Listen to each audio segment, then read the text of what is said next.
क्या आप जानते हैं कि भारतीय ग्रंथों में एक ऐसा गुरु था जिससे देवता भी भय खाते थे, जिसके एक मंत्र से मृत्यु तक पराजित हो जाती थी और जिससे इतिहास ने केवल एक नाम देकर गलत समझ लिया, असुरों का गुरु। लेकिन सच्चाई इससे कहीं अधिक गहरी है।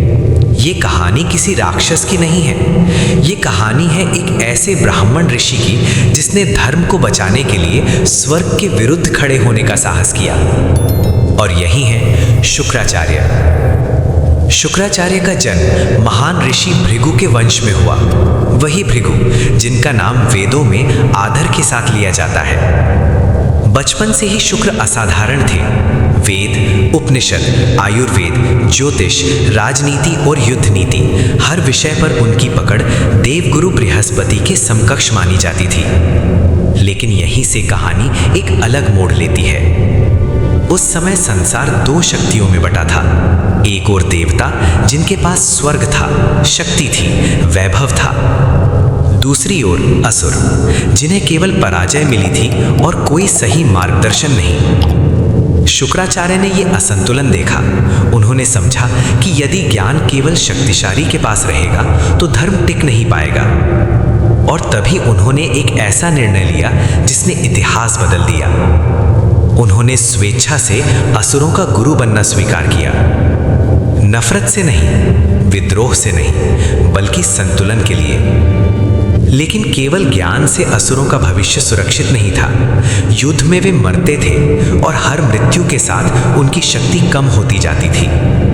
तभी शुक्राचार्य ने एक और कठिन मार्ग सुना, तपस्या का मार्ग। हजारों वर्षों तक उन्होंने घोर तप किया जब तक स्वयं शिव प्रसन्न नहीं हुए। और तब उन्हें मिला वो ज्ञान जिससे देवता भी कांप उठे, संजीवनी विद्या। अब मृत्यु भी अंत नहीं रही, युद्ध का स्वरूप बदल गया।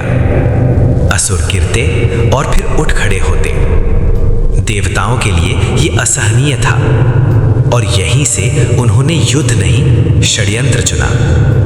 देवगुरु बृहस्पति ने अपने पुत्र कच्छ को शुक्राचार्य के आश्रम भेजा, एक शिष्य बनाकर। शुक्राचार्य ने बिना भेदभाव के उसे स्वीकार किया, क्योंकि उनके लिए गुरु धर्म संदेह से बड़ा था। पर असुरों को कच्छ पर शक हो गया। उन्होंने उसे बार बार मार डाला और हर बार शुक्राचार्य ने संजीवनी विद्या से उसे जीवित किया। अंततः एक भयावह योजना बनी। कच्छ की भस्म को शुक्राचार्य के ही पेय में मिला दिया गया। अब संजीवनी विद्या शुक्राचार्य के भीतर कैद हो चुकी थी। जब कच्छ ने सच्चाई बताई तो शुक्राचार्य के सामने जीवन का सबसे कठिन निर्णय था। यदि वे कच्छ को जीवित करें तो स्वयं मरेंगे। और उन्होंने वही किया, क्योंकि उनके लिए ज्ञान से बड़ा था गुरु धर्म। उस दिन एक गुरु ने अपने शिष्य के लिए अपने प्राण त्याग दिए। कच्छ ने बाद में शुक्राचार्य को पुनर्जीवित किया, लेकिन उस क्षण के बाद शुक्राचार्य कभी पहले जैसे नहीं रहे। उन्होंने ये समझ लिया कि ज्ञान यदि छल से लिया जाए तो वो धर्म नहीं रहता। इसी बीच उनकी पुत्री देवयानी का विवाह राजा ययाति से हुआ। इसी वंश से आगे चलकर यदु, पुरु और अंततः श्री कृष्ण और कुरु वंश जन्म लेते हैं। अर्थात शुक्राचार्य भारत के महान राजवंशों के मूल में भी थे। पुराण बताते हैं कि अपने जीवन के अंत में शुक्राचार्य ने स्थूल शरीर का त्याग किया और वे आकाश में शुक्र ग्रह के रूप में प्रतिष्ठित हुए।